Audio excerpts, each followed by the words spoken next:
we shifted to the focus to Libya. And then we have where the pathological liar Hillary comes into play. And what she's sprouting there is we've got a humanitarian crisis in Benghazi. We must execute this fuzzy theory of the right to protect. Pure nonsense. There was never a humanitarian crisis in Benghazi. What you had was 10 Al-Qaeda out-of-control militias along with the Muslim Brotherhood politically controlled militias. That was the crisis. Right. But that got swept under the rug by everybody, including the mainstream media and our military leadership as well, regretfully. Now, Hillary did a meeting with Mahmoud Jabal on the 14th of March, 2011, at the Paris Westin Hotel. After that 45-minute meeting, she came out in support of the rebels. Not surprising, it was all set up. But what most people don't understand, and the mainstream media refuses to address, is that we switched sides on the global war on terrorism. At that point, we facilitated the armament of Al-Qaeda and Muslim Brotherhood militias. Unbelievable. And it was all swept under the rug. How can this be? Well, you know, there was a deal cut. Through some underhanded stuff, they facilitated an agreement with UAE and Qatar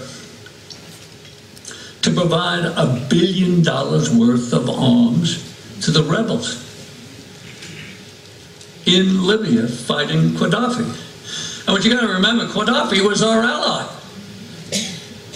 He was fighting the Al-Qaeda militias.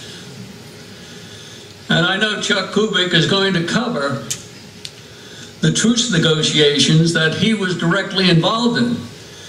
So this tragedy that went on there never had to happen. And tens of thousands of people would still be alive today, except for our illustrious Secretary of State and President. It never had to happen.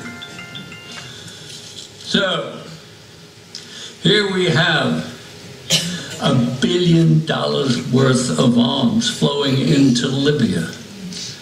Now, the Muslim Brotherhood saw a great opportunity because, like on the 29th of March of 2011, we had the no-fly zone, and NATO became in charge of all operations in Libya, air and sea.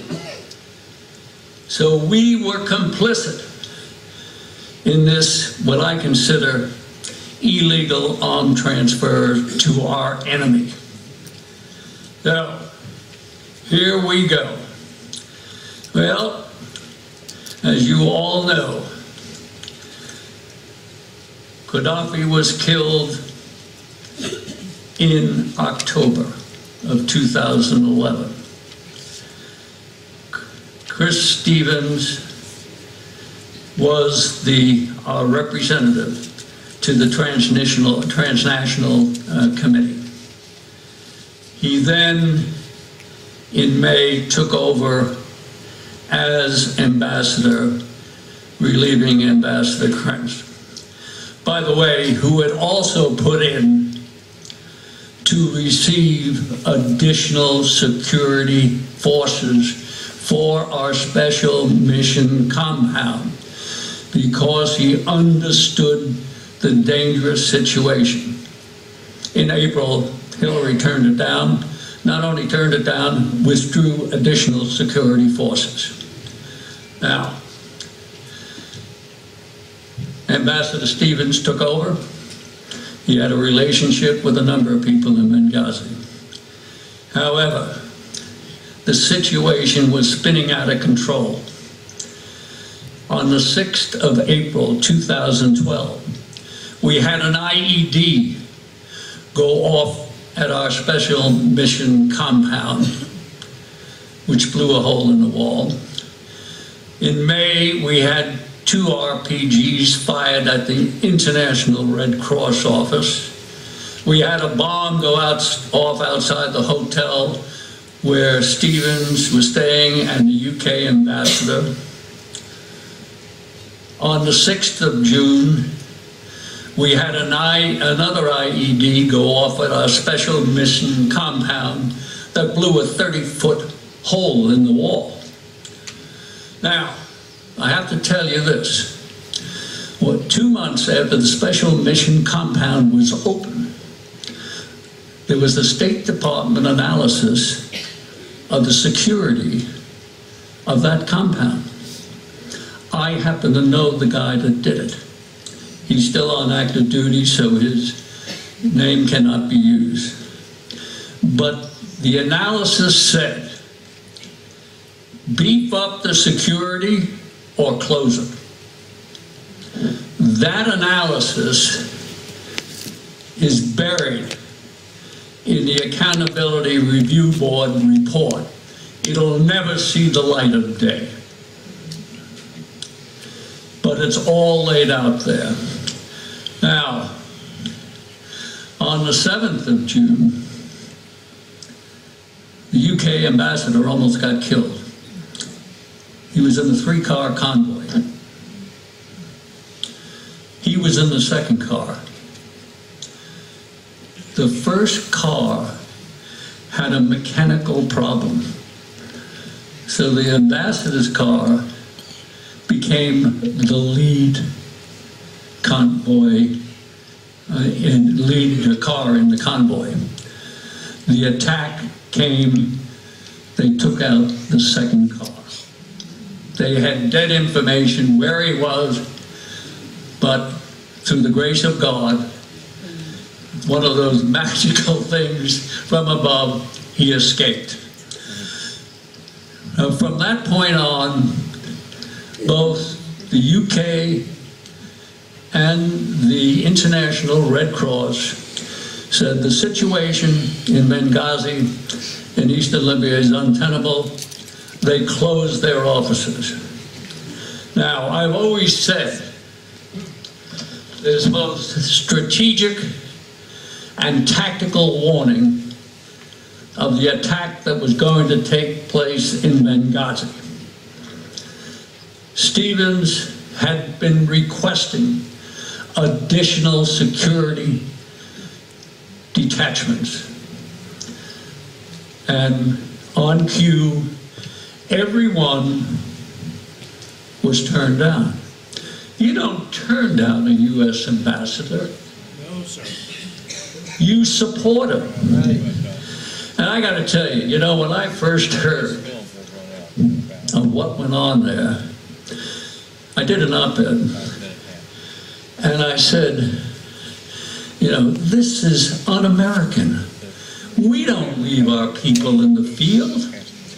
You know, and then I heard, who were the Guard Force? The 17th February Martyrs Brigade. This is mind-boggling.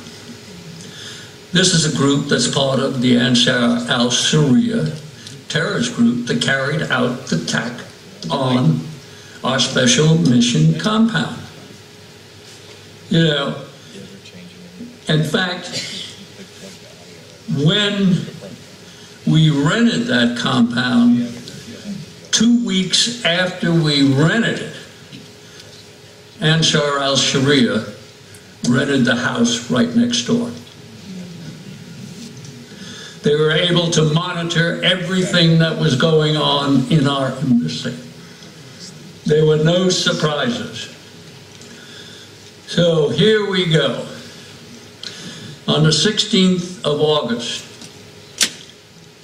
Ambassador Stevens puts out a message.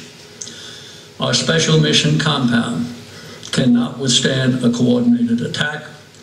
He requests 9 more personal security guards. Rejected. What difference does it make?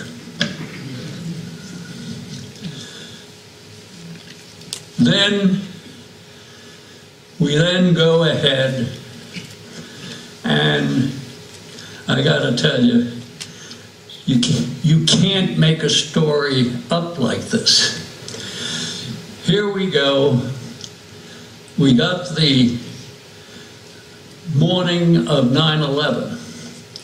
And before this, you got to understand that all our enemies have hacked in to our Secretary of State's server. She's totally compromised. She's damaged goods. She should not be allowed in the White House with a visitor's pass.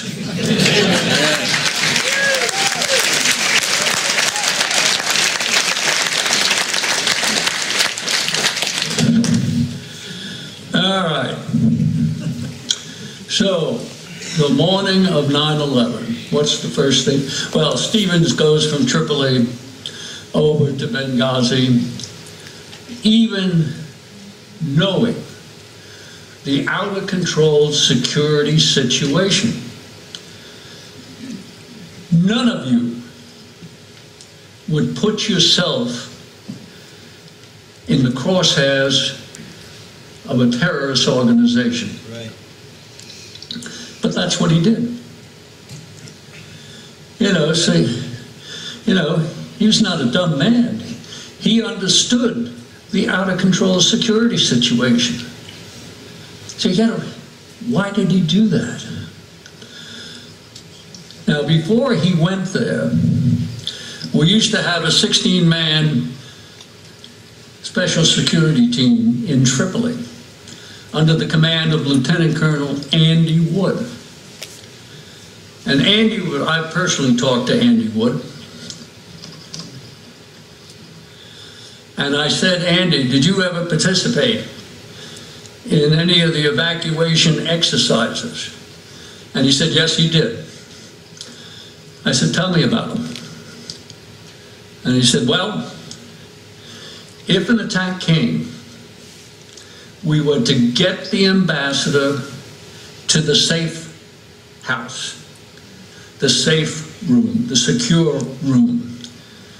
And on that room, there are bars on the window. And you unlock the bars from the inside. And outside that window, there's to be a car. There's always a car there. Except for one day. On 9/11, there was no car. Whose responsibility was it to make sure that car was there? I brought this up to the Trey Gowdy Committee, and in my view, the jury's still out. They didn't know anything about it. So, while we're all focusing on the emails and all of that, there are still operational issues that need to be addressed. So, 6:30 in the morning of 9/11, what's happening? The 2 policemen who were assigned to protect the compound are across the street taking photographs of the inside of the compound.